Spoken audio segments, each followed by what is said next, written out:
burp.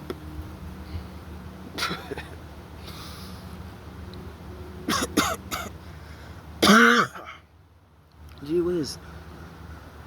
By golly. Nasty. I did see that it started recording on me. I guess I have to look out for this as well. I thought it only started recording when I did this. I guess this also activates. Fist only, black power. Shit. I'll just make that into a blooper reel. Sun's away, so now I get to see the screen. Oh yes, continuation, and the sun's returning. Continuation of week 15, Devil's Advocate. Choked on some water. Oh yes. Continuation of week 15, Devil's Advocate hot take. Welcome to the realm of Millenia. Be ye a man, woman, a child, a spirit, creature, or maybe even a Demahan. Be ye a native migrator, or maybe even an invader into the realm. Welcome, for I am your host, the Millenia Mailman, here today. As we go on with this hot take continuation into a Finish It Friday. Finish It Friday. Finish the discussion on this week 15 Devil's Advocate hot take of responsibility without corresponding authorities equals slavery. Responsibility minus authority equals slavery. That is the conversation we're basically having here.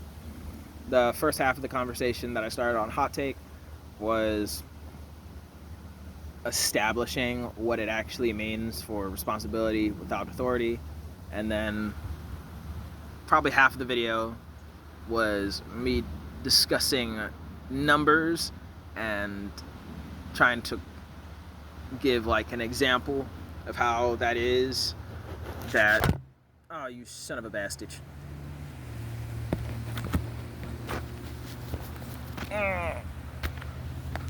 And then establishing, I'm gonna hold it. And then establishing the difference and correlation between indebtedness to soft slavery as a comparison to what modern society would consider regular slavery, and how we probably don't refer to indentured servitude as a form of soft slavery or want to allow that to become a trending topic, because if we refer to indentured servitude as a form of like soft slavery, we'd have to admit and confess the history of America was ripe with hardcore slavery, right? And not too many would be willing to even have that conversation, let alone get into it. So we just don't. And part of the argument for the first half was addressing the fact that so long as we don't consider it as slavery at all, we don't want to even begin to distinguish indentured servitude of indebtedness as a form of soft slavery, more and more people, especially the younger generations that don't know anything about it, are going to become more and more complacent to a lifestyle of indebtedness, a lifestyle of basically indentured servitude that's going to keep them feeling trapped and stuck. And today, the other half of the talking points here is going to be me going over and addressing the facts as they are. Now I'm gonna prop it up so I can read. No. Addressing the points as they are, such that we can further talk about it, right? So the first point for here is how certain communities and demographics don't really get it. So even when they aren't oppressed or suppressed directly, they'll feel like they are being oppressed because debts are holding them down. The very debts that they have, they think others need to pay for them just for them to be squared away and to level the playing field. certain generations don't understand that work dynamics and differences, and thus they go out and tell their non-slavers the work that they feel like they're doing slave labor and slave work while holding slave mentalities. And they'll be, I feel like I phrased that absolutely wrong because I'm not even reading that right. I feel like I know what I wanted to say, but I didn't reread it. So I already know this talking point. So I'm going to say it like this. A lot of communities and demographics don't seem to understand I am black, so I will be targetively referring to the black community as to not disrespect how any Asian or white communities might project. Okay. The black demographic, a lot of it does not seem to understand the difference between oppression and suppression, because even when they aren't being oppressed or suppressed, they'll have a passive victim mentality to a lot of it because they are being oppressed and suppressed due to the soft slavery standards. And again, a lot of the soft slavery of indentured servitude situations that we find ourselves in as an American populace is willful contracts. Responsibility without authority equals slavery. Well, what do you mean by indentured servitude, soft slavery there?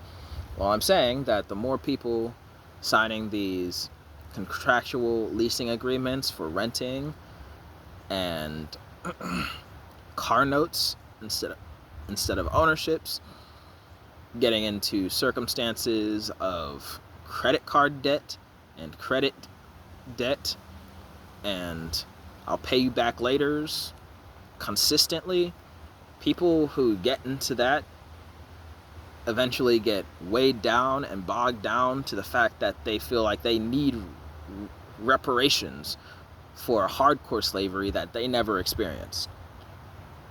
I've never been a slave to nobody. I've never been a hardcore slave to nobody. I've definitely had debts to pay off. I definitely ran up a credit card or two into the thousands bracket. I'll admit, I'll confess, my 20s and late teenage years was a good time. A lot of alcohol, a lot of travel, and a lot of money I needed to indentured servitude my way out of. I did some bad choices, I did them willingly, and it took a while to pay it off. But by golly, did I have a hell of a headquarters to base myself out of in order to dig myself out the pit. I branched off like a prodigal son, had to come home and get myself straight before coming back out into the world and going my own way. Right? But a lot of people don't have that. They don't, between not having a headquarters established by your family to fall back on, by not taking the necessary precautions for you to develop that or be able to be that headquarters for even yourself to fall back on, that's the win. When you don't have that, when you don't really own any assets, it's all technical. It can all be taken away from you, like a car being repossessed because you couldn't accumulate the funds to pay for your note, like a house that you can be evicted from because the bank's gonna repossess it because you couldn't pay your bills. You don't have a real authority over something.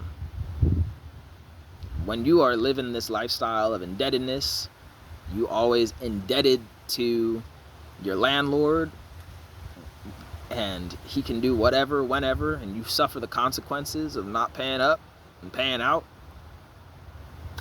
It's the situation we find ourselves in. You are in a contractual agreement that you volunteered for to be a basically soft slavery participant because you are living a lifestyle of being in debt. I heard of Klarna. that's another terrible one. That is just like it's an app that allows you to pay off something over time. Like, so like you could order groceries to be shipped by Walmart, but you could pay it through Klarna, so you could pay your $200 grocery bill over time, which is like wild to me. But it's literally allowing you to pay a simple bill that should just be easily paid upfront, so you could own the groceries. It's making it such that you could technically own all your groceries over time, and if you don't, you're indebted with us, the Klarna membership you have. People do generally use it for stuff like getting concert tickets or paying for stuff on a vacation they really couldn't afford, but they wanted to go on and wanted to participate in.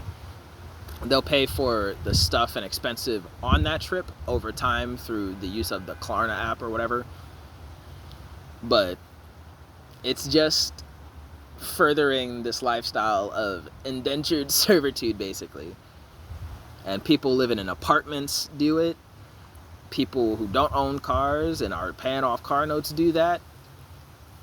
When that is really it should be a hook on for people who own stuff. Like, they own a house, they own a car, but that should be a replacement for a credit card.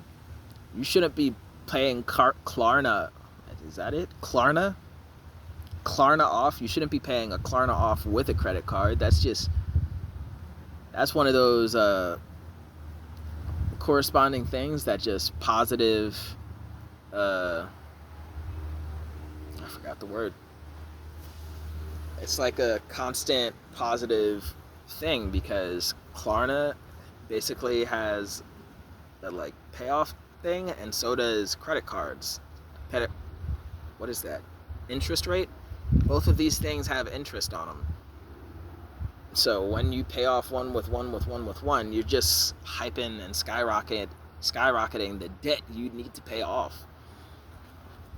So broke, poor people using it really sucks, and so on and so forth. And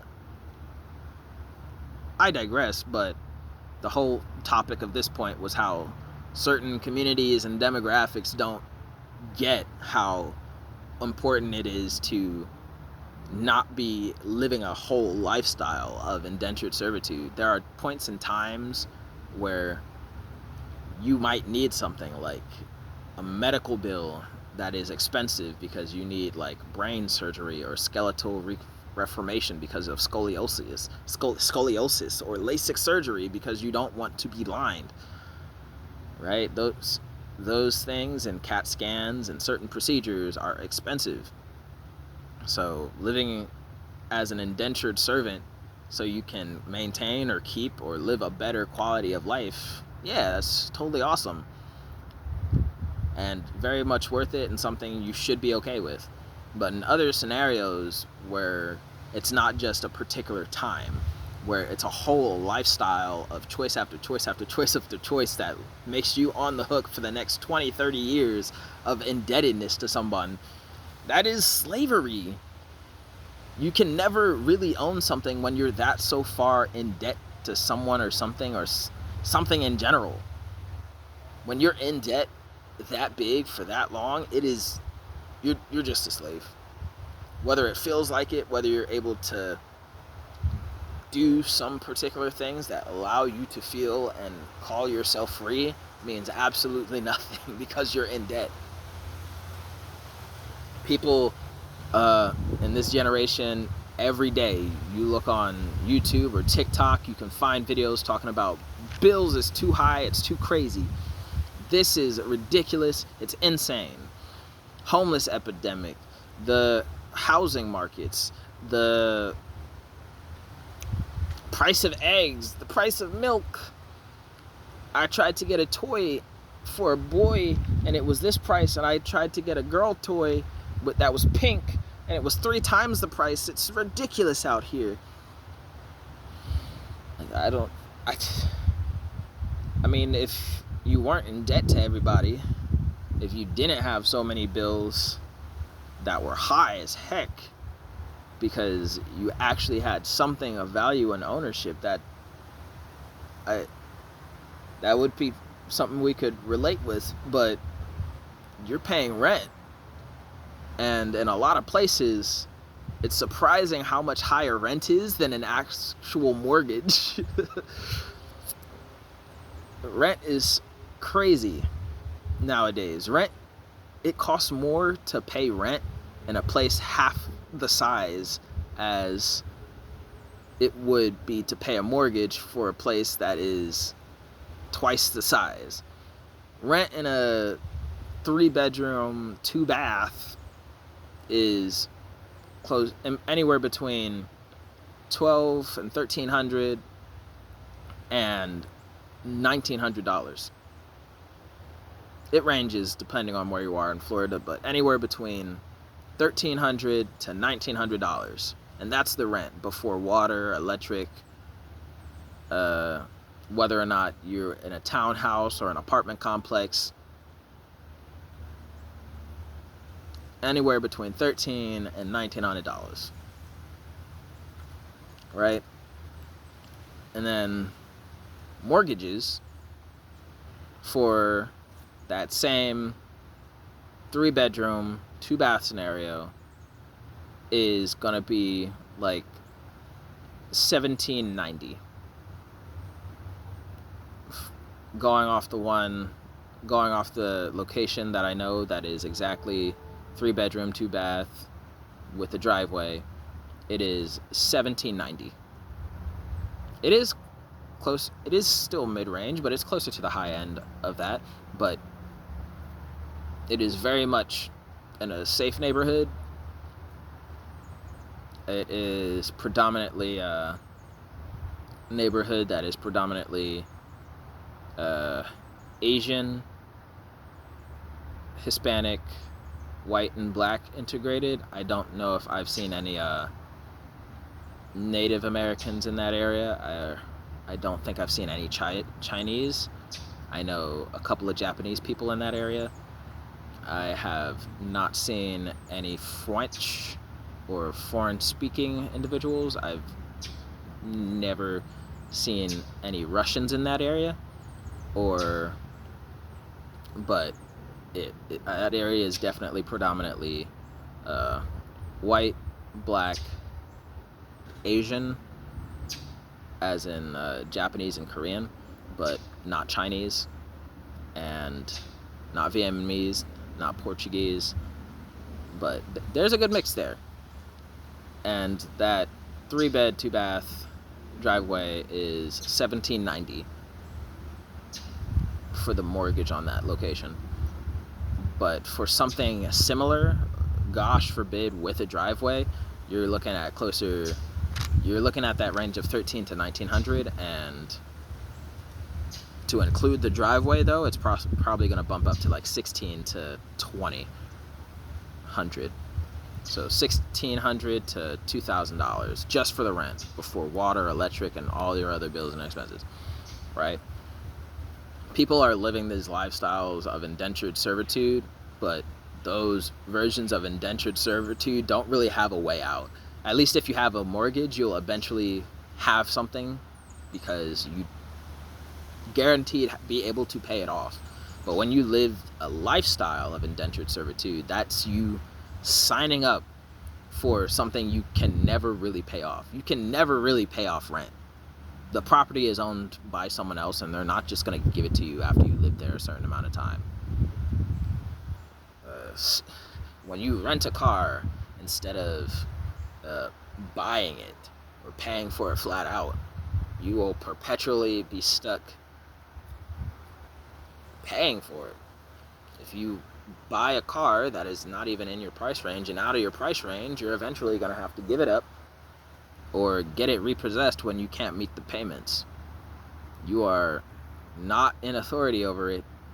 It's your responsibility for the consequences, but not something you'd actually should be signing up to be responsible for, because it's not yours, and it really won't ever be. it can be taken from you at the drop of a hat. And certain demographics and communities just don't seem to understand the importance of being able to have authority over what you need to be considered responsible for. People don't seem to get that, but that is really important that people understand and get that concept in a capitalist society. Most people talking about socialism and communism in America don't understand how important it is that you prioritize non-indentured servitude. When everyone is indentured and in servitude, communism and socialism does make sense. It does make sense. It will work out if everyone is indebted to everyone. Everyone's indebted to everyone. Oh yeah, socialism and communism totally make sense. If the understanding and agreement is that everyone is perpetually in debt and that is going to be the driving force of all production, that makes sense. It makes sense. That business is indebted to this one and everyone works for one company, but all the companies are in the circle of indebtedness, which is going to drive the production and drive the creativity and drive the social advancement and development.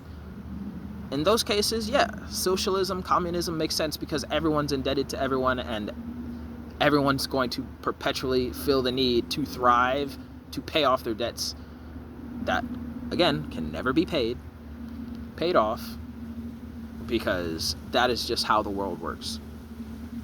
In a world like that, socialism and communism will actually succeed and be awesome.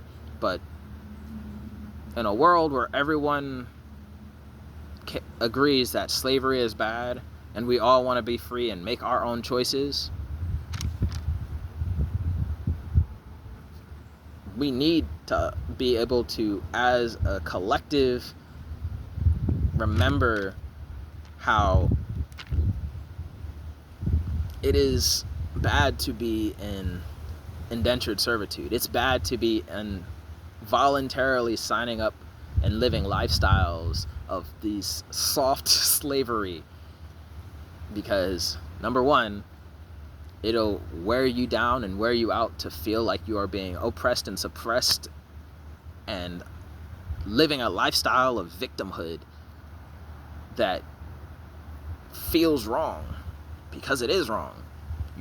No one should ever have to feel in fear of what will it take and I don't understand how to get out. It is no one's fault but your own. And that sounds like victim blaming, but it's not. It's really you coming to the conclusion and making the choice that, hey, I gotta start being on the path to hold myself accountable, because only once I'm accountable for my own self and my own actions will I have the authority to be responsible over things. I'm in a lifestyle of responsibility without authority. I don't have control over things. I don't own anything. Nothing's under my name. Nothing is something I have control over in my life. And thus, I'm perpetually an indentured servant working for daddy government, working for big pharma, working for big business, big corporate, big CEO, big this, big that. And all I can hope to do is hustle and bustle, some muscle maybe, that extra hustle, because what I do hustling off the books is something I can keep and call my own, be able to purchase a boombox stereo and be able to have authority and know that's mine, with money that technically shouldn't be taxed because I didn't report it, and no one could say I have to report it. This is mine. This here that I bought with my money, my hustle, my grind is mine. It's something of my authority that I'm responsible for, that I want to be able to ruin how I choose to. That's where the whole hustle mentality comes from, if we're being entirely honest. The hustle mentality was built on this concept of trying to establish some form of authority and responsibility that is accountable to me. And it's crazy how that was passively perpetuated and started, but no one seems to understand.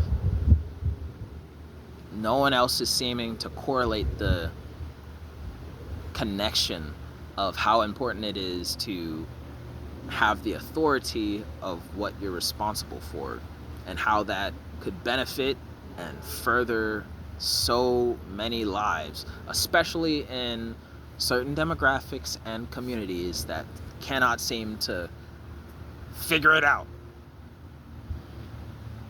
It'll go such a long way, but they don't understand that, and it has them living these lives wherein certain generations are telling the younger generations, especially the newer generations, of, I don't understand how this doesn't make sense. I just gotta grind and hustle, and it should calculate out and make sense, but it's not. I'm not ever getting ahead on my bills. I'm never getting ahead on this. I'm never getting ahead on that, and I'm never getting paid up and caught up. There was one time where I caught up, but after I chose to indulge on a meal that was $30 more than I expected it would be, I am somehow 2 months behind because $30. Make it make sense to me. I don't know. Well, most unfortunately, it's because you're living a lifestyle of indentured servitude where none of your money could ever be technically your money. You're living a lifestyle of paying rent instead of paying a mortgage, which would come out to be cheaper, and everyone has a million questions. Now, there is something to say for those trying to bring up rebuttals and counter arguments of how, yeah, but if your water heater gets broke, but what if a fire happens, this, that, other emergencies, you have to pay for the house, you gotta blah, blah, blah, blah. Those are worst case scenarios that definitely doesn't happen to everyone. There's always a risk involved, especially when you own something. When you own something, you can't just take it to the store and get a replacement. When you own a house, you can't take it to the store and replace it when it breaks. You can get certain insurances and get maybe like a swap out in certain cases. That's not the same for houses. This one burned down, I want a replacement. Double it and give it back. It's not how that works. Yes, there's a certain level of risk and risk management you as an adult have to figure out. But that is another plot point here lower down the page. A lot of the younger generations and a whole group of demographics and communities do get roped into the whole idea of, but it's convenient. They get sucked into this lifestyle of perpetual indentured servitude because of the convenience of it. When anything like even a toilet backup, a toilet clog, a sink clog, and anything happens, water heater doesn't seem to be working right, this or that's making a noise that it shouldn't, something's in the walls, you can call a landlord and force them to do it because, the house is something they have authority over and are responsible for. Right? And this house makes them profit. You get to live out of it, but it makes a profit for them because they're the ones with the actual authority and thus the responsibility to take care of it as a landlord. You as a tenant, the only thing you're responsible for is, that's right, the bearer of consequences. Should your apartment burn down, or should you make a mess and put a hole in the wall on accident in the midst of an earthquake, you're responsible for paying up for it. You're only responsible for consequences. Never will you have the authority to really garnish any benefits.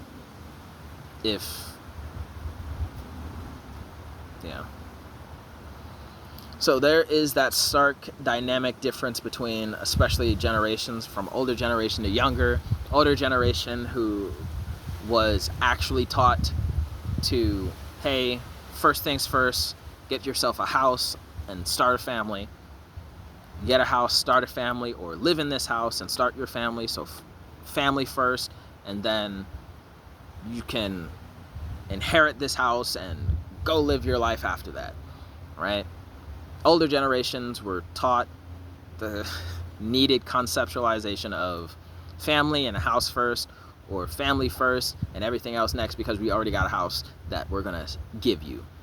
Older generations were taught that. Younger generations weren't taught that, because a lot of younger generations, especially amongst certain demographics, are never had that HQ to bounce off of. So they never were taught the lesson of, hey, prioritize getting a house, prioritize starting a family, prioritize these mainstay things that will allow you to develop and be successful, and allow future generations to even have something called nepotism to bounce back from.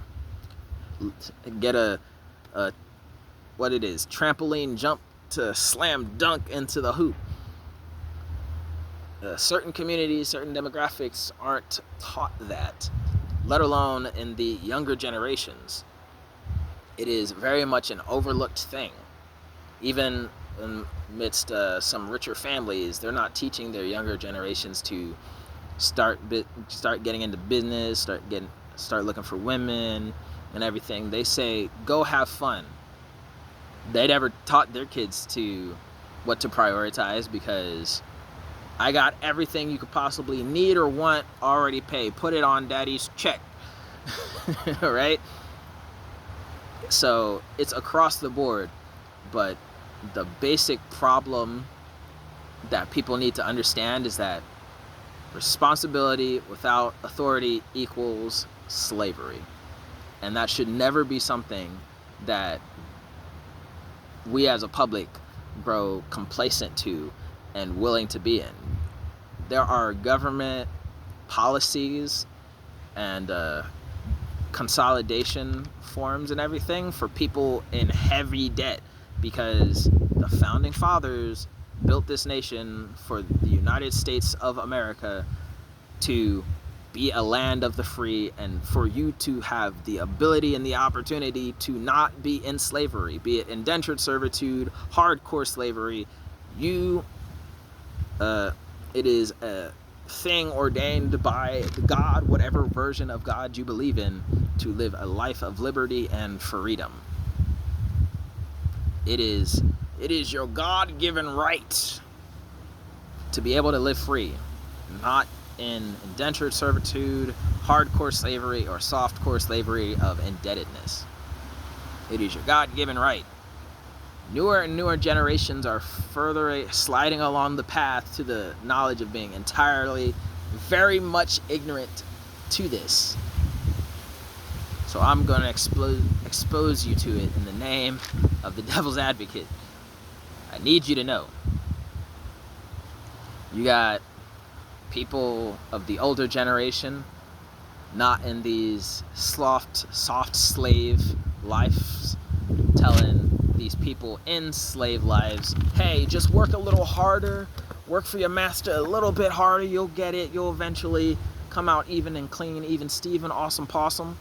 You have these non-slaving older generations already in retirement, receiving passive incomes on multiple channels, telling these slave mentality, slave situation people, work a little bit harder for master and you'll get out. Work a little bit harder and you can escape. Work a little harder and you'll own and be just like me in no time. But they're already living a life of slavery. They don't know how to get out, because renewing the lease is going to be so much easier, so much simpler than trying to figure out where to stay, figure out where could potentially be for the rest of my life. It is such an easier thing to do, a much more stable, convenient decision to make, to just renew this indentured servitude lifestyle with the next year's lease. so much convenient and simpler. And mind you, no one taught them the better way to understand. So, yep, it's simply not true. When older generations tell younger generations, just work a little harder instead of changing your mentality or changing what you're doing. Work a little harder. That is simply not true. They'll never be just like you. They'll never have the situation you'll live in when just by working harder, putting in more effort. The younger generation, in a lot of cases, needs a overhaul of their life choice decisions in order to get that kind of ease of lifestyle that the older generation has, because their method about even starting to get down this path always was divergent from the beginning. Older generations out here started living and doing these things. The younger generations started doing this, and we're wondering why only one of them is reaching closer to the sun and the other one is hitting the moon somewhere in the dark side. Divergent from the beginning. You want to have the problem of soaring so high, you getting close to the sun and melting like Icarus? You need a divergence in thought and start flying the other way. Oh, I wish I could fly. I wish I could do that. I'm building rockets and heading to the backside of the moon, while you guys have to beat off these beautiful women at golf courses because you have so much extra money and you have such a simple lifestyle and so much abundant extra cash you don't know what to do with, because you were going one way and while we're still both going up the same amount, you were going different ways entirely. And it is unfortunate how the advice of one to another is simply untrue, because this guy is looking straight, telling you all you got to do is a little further, a little further. Meanwhile, they're looking back like a little further straight, further straight.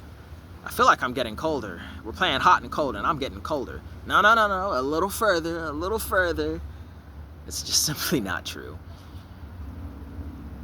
So, it's a divergence of thought and action and choices being made as far as if you want to live the lives of your older generation, like your grandpa, where he owned the property. You don't have to build the house like a lot of great-great-grandparents used to make. You don't need to know how to build them. We don't need that no more, but we do need the concept and idea that you should own your house and then go out and do whatever you want. That's true for singles, that's true for couples, that's true for families, broken families. The biggest expense in the supply-demand chain of capitalism, as it was built and structured for the American society: house, food, opportunity of what to do with your life. House, food, opportunity to do with your life. House is the most expensive one of these three. After you get that, it's all choice between food and opportunities and activities you do. What you eat, drink, and everything else you choose to do in your life. Whatever else you choose to buy, whatever else you want to make a career out of, a hobby.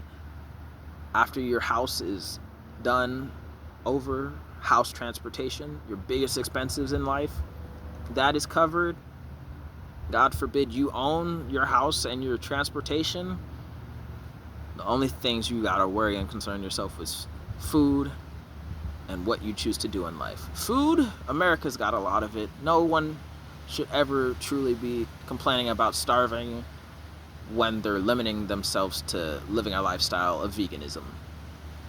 You chose vegan, you chose plants and animals, cool. You're limiting yourself. That's a choice you made. But, so, food by default, it should be low on the rung. I mean, the only thing you gotta choose and really make your ultimate decision after you got your house, car, and food taken care of in America is what you want to do with your life. You want to be an activist, you want to be a radical, you want to be a conservative, you want to be a hillbilly Hoboken, you want to be a drug addict, you want to be a this, you want to be a that, you want to do that.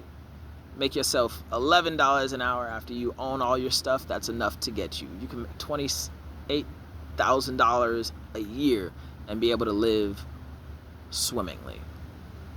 But so long as you want to be indentured servitude, you don't got a house, you don't got a car you got paid off, you don't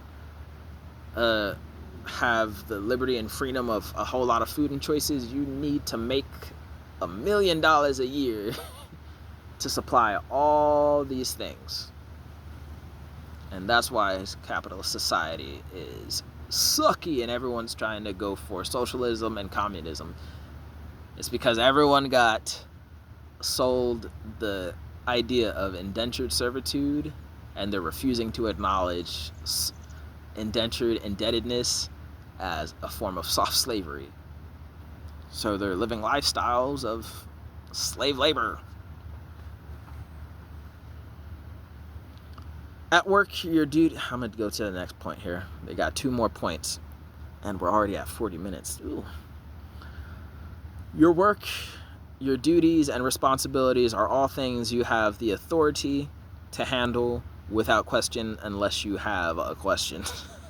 If you don't have the authority, you're just the scapegoat, and you don't even know it. You're merely the one to take the fall, and be cut off bearing the weight of another's consequences you couldn't have possibly controlled or fixed. So, for this example, at work, say you work in a fast food restaurant. All of your duties and responsibilities as a worker are tied to what you have the authority to do, make decisions on, and act on. Anything outside of what you have the actual authority to do is not something you can be held legally liable unless you signed a particular contract for. And say you have a lazy but smart manager who knows that and you don't know that, they're going to constantly pin stuff on you and get you to say, yes, I guess, I'm sorry, I apologize. Your smart but lazy manager is making you the scapegoat for all the problems. They do nothing and I do everything. There's no way I could have even done this or could have done that. I couldn't have even known because that's what he gets told about. So I'm being punished for something I had no control over. Yes. Yes, you are. You got complacent and stuck in the clutches of responsibility without authority. That manager made you a slave. And depending on what kind of situation you are in, you basically signed that contract. You lived every day working for this person who's utterly diabolical. And you didn't even know it. You can be punished at any time. And it sucks. If you are responsible for something and have no authority over it, you're just the scapegoat and you don't know it. Because even at work, anything you're considered responsible for, you actually do have some, if not full, authority to make actions on, and it is because of your authority to act on those things that you can be severely punished. That is how the law backs up either party. If you're responsible for it, that means that you had control and the authority to make decisions. That's why they can take you to court, or you can take the company to court for lying on your name and disrespectfully lying on you at that, right? It works both ways. If the company says that you actually did have the authority and you didn't know it, it's on you. If you can prove that the company is lying and you actually had no control, had no access, had no authority over it, you can win a whole trial in a court of law against the company for lying and trying to make you a scapegoat. You can sue the company for turning you into their scapegoat and making you a indentured servant of sorts, a slave to whatever they tell you to do. They made you a scapegoat. You can take them to court for that and win easily. But last point. So my advice as a devil's advocate here, and with contracts and assignments, is to always know what and where your limitations are and who benefits from what it is you're working on and doing. Because when you don't know what and where your limitations are, when you don't know who benefits from what's going on and what's being done, 4 out of 5 times you're probably signing yourself into this indentured servitude of soft slavery without any benefits package, and thus suffering like those who are in hardcore slavery despite living in a much better environment than your hardcore slavery counterparts. You're living with the same mental oppression and suppression as those who experienced hardcore slavery, despite living in a situation that the hardcore slaver person wishes they had. I'm getting beaten by whips and held down by chains every day. Oh gosh, I wish I didn't have to live like this. Oh, I'm living a life day to day, bills to pay, never any kind of escape. They might as well just lock me up in chains and beat me, whip me, and occasionally refuse not to feed me or whatever. They might as well just hang me like they did the blacks in the terrible old days. Because they're about to push me to the edge where I'm going to do it to myself. Because life freaking sucks. You're suffering the same mental anguish as hardcore slaves, as a soft slavery participant, because you grew complacent to indebtedness, or you were simply ignorant and didn't know that the law protects you in a way to not be in a coerced situation of slavery. Indebtedness is slavery to a certain degree. Perpetual indebtedness is a lifestyle of slavery. And that is a most unfortunate truth that people, especially younger generations and younger generations and certain communities and demographics just don't understand, which is why they constantly are suffering the mental anguish of living these lifestyles of it sucks. But hey, that's just me, your Millenia Mailman. That was your week 15 Devil's Advocate hot take.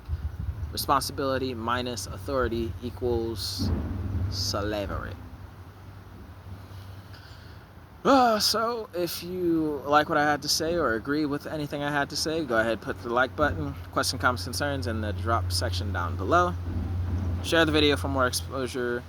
Unsubscribe or subscribe, or dislike the video if you don't. But by all means, peace, and I hope that you get to live freely. Bye-bye.